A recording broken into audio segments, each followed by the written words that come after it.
Welcome to Keep What You Earn, your judgment and jargon-free zone for entrepreneurs of all levels. Get ready to learn how to scale your business, save money in taxes, and create a business that grows your wealth. If it feels like the financial side of business is like eating your vegetables, well then think of this podcast as the ranch dressing to make the process a little more enjoyable. My name is Shannon Weinstein. I'm a CPA and business owner on a mission to simplify money and empower others through knowledge. I hope this episode inspires you to take action, but remember that the information we share is for educational purposes only and is not individual tax advice. Now that we got that out of the way, let's start the show.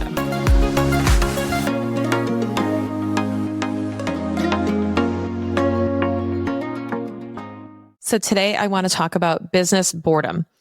And this is something that a lot of people are struggling with and that I've talked to a lot of entrepreneurs about, especially in mastermind communities and group coaching programs that I've been in and also that I've coached in. And this keeps coming up. And admittedly, I laugh a little bit inside, not in a judgmental way at all, but I laugh at, the comments that come up around business boredom. For example, Shannon, I'm making a ton of money in my business. I'm making over $250,000 in profit a year and this and that. And I have a great team and I have this, but I'm so bored. And I kind of giggle and I'm like, well, this is kind of what we signed up for. Like, isn't this all the goals that you had, right? These are all the goals that you wanted and now you're bored. You once prayed for this and now you're saying you're bored. And I'm not saying that in that their emotions are wrong or unjustified, or that their feeling of boredom is wrong. But what's interesting is that, your business is by all definition meeting its goals. Your business is here to be a machine that makes money. And if you are bored or have a boring business, my blunt answer to that is your business is not meant to entertain you. Your business is not really meant to be the thing that you have fun passing the time doing. And that may be hard to hear, because you want it to be fun. You want to enjoy it. You want to show up every day loving your clients, loving the acts of service that you do, loving the product you put out there.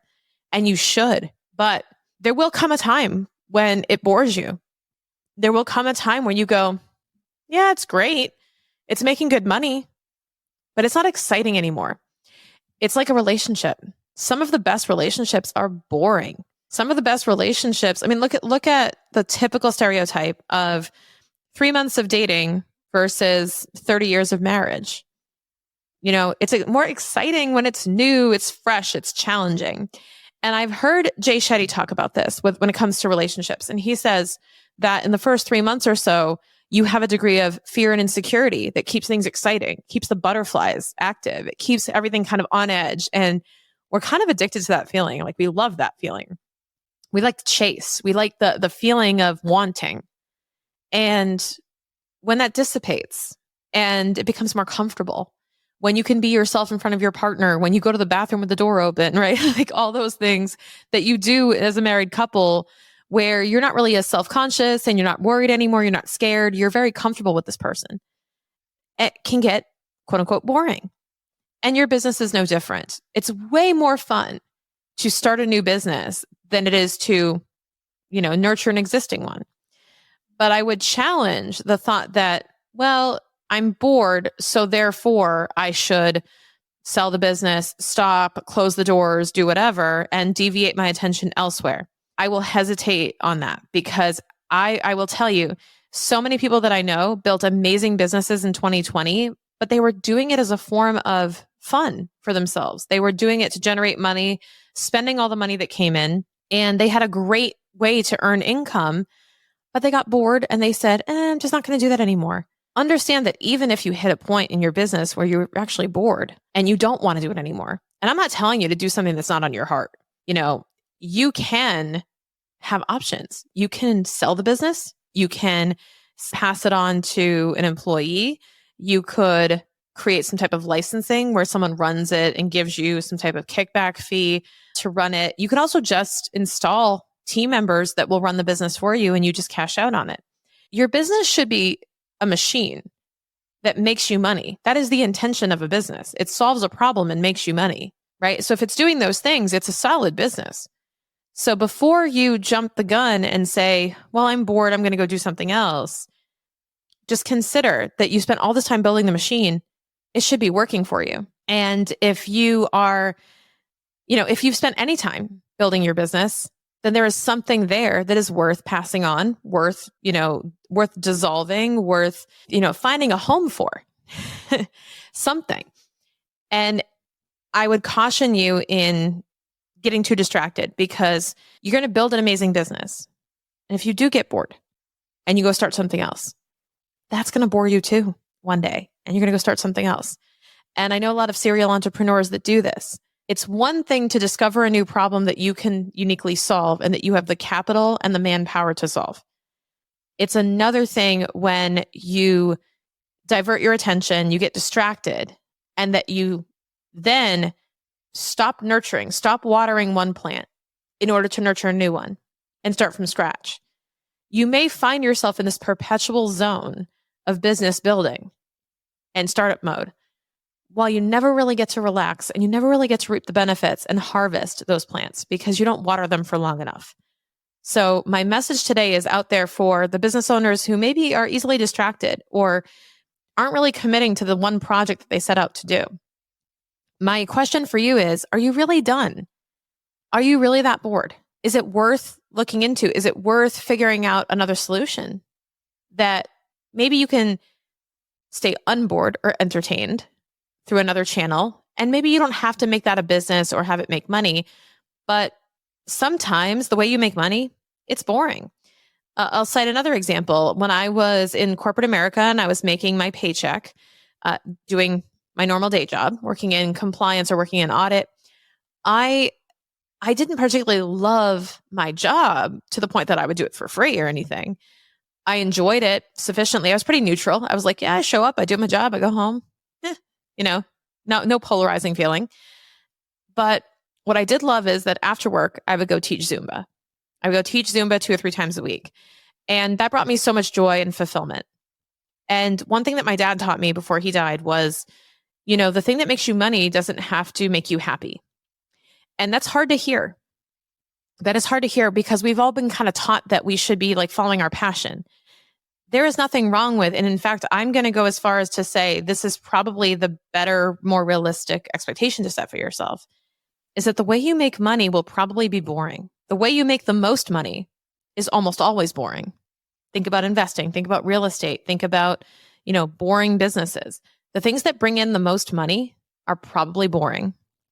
But because they bring in money, you can go do what makes you happy. And you have endless choice of what you do then. When I was younger, I wanted to be an artist. I actually wanted to be a Disney animator, fun fact. Really glad that didn't work out because I wanted to draw pictures. And we saw how that turned out with computer animation and with graphic design. So what's interesting is my dad kind of sat me down and said, look, you can get any kind of job you want. And if you make enough money, you can paint, you can draw, you can go live at the beach and paint to your heart's content.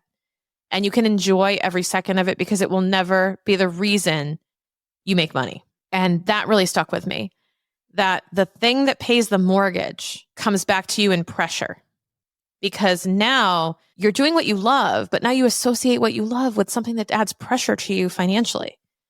And the fact that I could separate those two things was such a gift, because I knew that there was a way I was going to make money and then there was a way I was going to spend my time. And that the way I made money enabled me to spend my time doing something that I absolutely loved. And like I said, if you can find something that does both, that's amazing. But one day, a day will come where you are bored or it applies too much pressure to you. And then you're going to start negatively associating the thing that you've built with those emotions. And I don't want that for you. I don't want you to get bored. I don't want you to hit a wall in your business where you feel like you can't go on. I want you to seriously consider, though, if you are feeling bored, why? Is it curable? Will it stop just by starting something new, or will it just come back again? And if this is a constant cycle, then I would ask you if this is really worth stopping, if the business is working well for you. And just remember what the business is there for. And if you have a valuable business, you have a lot more choices and the things you can do and the options that you have. So consider that and make mindful decisions about how you want to proceed with your business, not on the grounds of how you're temporarily feeling, but on the potential that it has to serve you for the future. Everyone says you need to get a bookkeeper, but what good is that if you don't know how to read the financial statements they give you? If you're hesitating to ask questions on your numbers, or you're not even looking at them because you don't know how to turn them into actions, we're now offering an accessible option for you to get the support you need to use your financial statements effectively. It's called the CFO On Demand. You can bring your financials to a call with me or message me privately about what's going on with your business. We will even go over what documents you need to send your tax pro so you feel prepared and confident this tax season. Want to learn more? Head to thecfoondemand.com and the link is down in the show notes. Again, that's thecfoondemand.com.